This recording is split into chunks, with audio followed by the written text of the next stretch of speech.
قصہ پارینہ بن گئے. کہانی تو اتنی سی ہے نا, جو اکڑ اکڑ کے چلتے تھے آج وہ مٹی کا رزق بن گئے ہیں.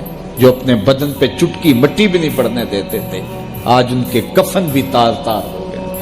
حضرت غوث اعظم فرماتے ہیں قبرستانوں میں جا کے دیکھو کیسے کیسے حسینوں کی مٹی خراب ہو رہی ہے.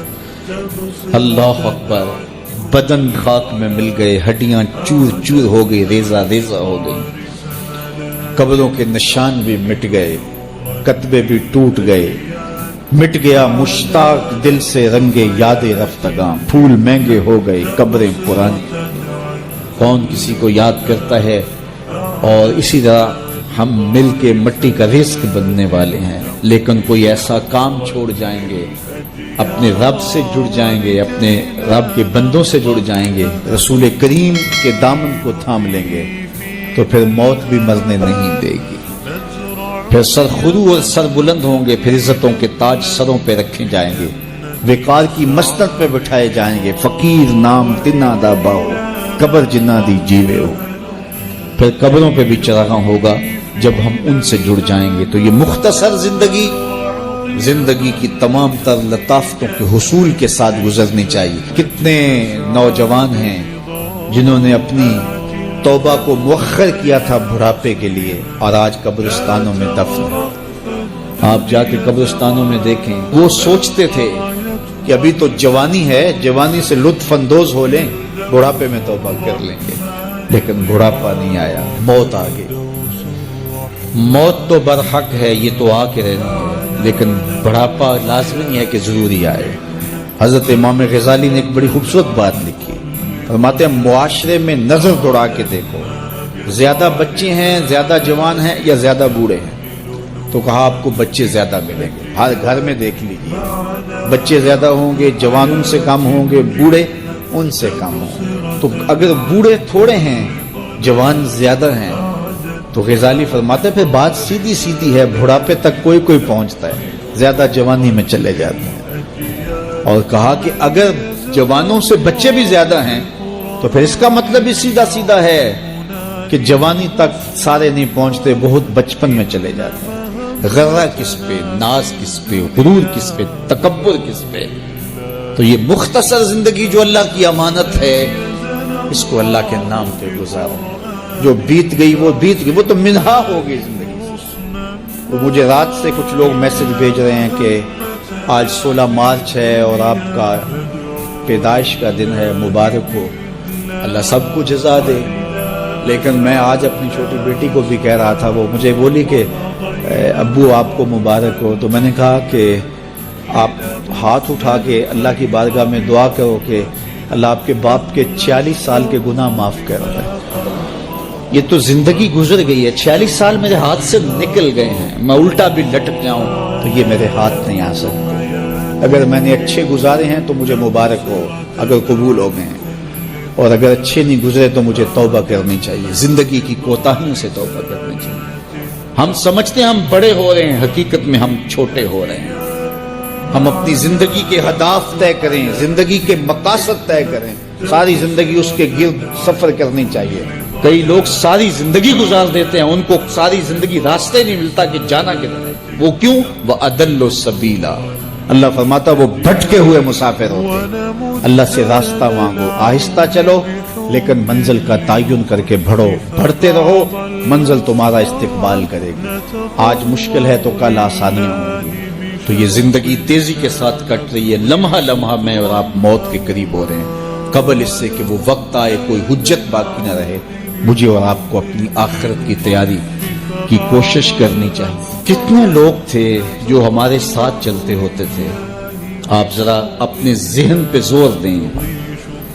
بچپن کے دوست, کلاس فیلوز, کاروباری ساتھی, گلی محلے کے لوگ, رشتہ دار, اعزاء و اقربا, آباء و اجداد, اور کتنے لوگ آپ کے مخالفین, معاندین, یہ ساری فہرست ذہن میں لائیں تو ایک دم خیال پڑتا ہے فلاں بھی چلا گیا, فلاں بھی چلا گیا. کوئی سال کے بعد اچانک کوئی بات یاد آتی ہے تو یاد آ جاتا ہے, کوئی 6 ماہ کے بعد یاد آتا ہے. کئی ایسے لوگ ہیں کہ سال ہا سال بعد یاد, ہاں وہ بھی ہوتا تھا. یہ وہ لوگ خوش نصیب ہیں کہ جب وہ عمل کر رہے ہوتے ہیں تو ان کے دل تھر تھر کانپ رہے ہوتے ہیں کہ پتہ نہیں مالک یہ عمل بھی قبول ہوئے ہیں یا کہ نہیں ہوئے۔ البتہ گناہ سرزد ہو جائے ان سے کبھی کوئی بدی سرزد ہو جائے، پھر تو خوف کا عالم دیدنی ہوتا ہے، پھر تو خشیت الہی سے ان کا رواں رواں کانپ رہا ہوتا ہے۔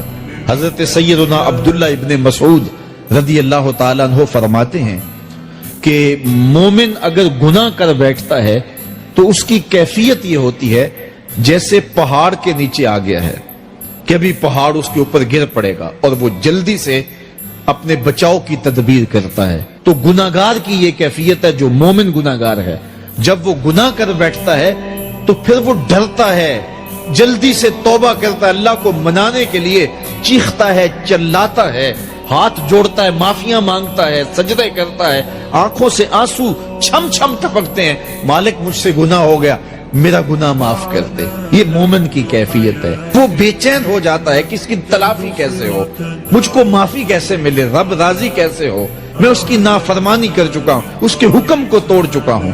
تو پھر وہ جلدی سے اللہ جل شانہ کو راضی کرنے کی کوشش کرتا ہے اور توبہ کی دہلیز پہ آ کے کھڑا ہو جاتا ہے۔